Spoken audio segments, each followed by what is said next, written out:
While walking to Trawden Forest in 1612, Alison Device encountered a peddler, John Law, and asked him for some pins. He refused. She cursed him. Now, you've probably used some pretty strong language yourself where a shop or trade have packed us off. However, minutes later, Law stumbled and fell. His symptoms today suggest it was probably a stroke, but back in 1612, a teenage Alison had convinced herself that she had caused his condition. A few days later, on visiting Law to see how he was, she confessed and begged his forgiveness.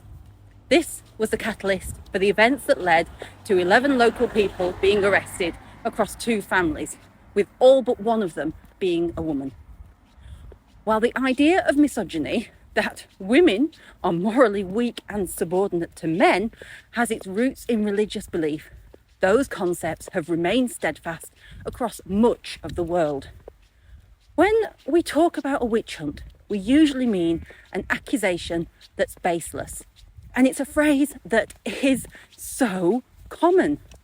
So it's really easy to consider literal witch hunts as a thing of the past. But they're still having a huge impact globally in 2023. For many cultures, these accusations are still commonplace. Between 1960 and 2000, around 40,000 people alleged of practicing witchcraft were murdered in Tanzania. More people were killed in the 20th century than across the whole period that we associate with witches.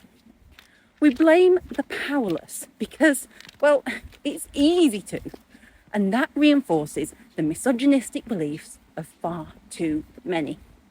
Last month, the UN highlighted that 1 in 3 women globally have experienced physical or sexual violence. And here in the UK, the ONS estimate around 7% of women are subject to domestic abuse. If the Labour Party's commitment to halving violence against women and girls in the next 10 years is to be achieved, we need to think about the message that we are sending out to wider society, both at home and abroad. 25 years ago, a petition was presented by Pendle's last Labour MP, Gordon Prentice, asking for the witches to be pardoned, but it was decided that their convictions should stand. There have been many other petitions since. Then, on International Women's Day 2022, just last year, Scotland issued an apology to all of its witches.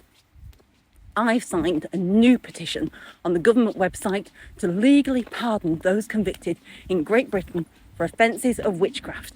And I'm asking you to join me in committing to right this injustice and send a message to the world that we don't condone witch hunts.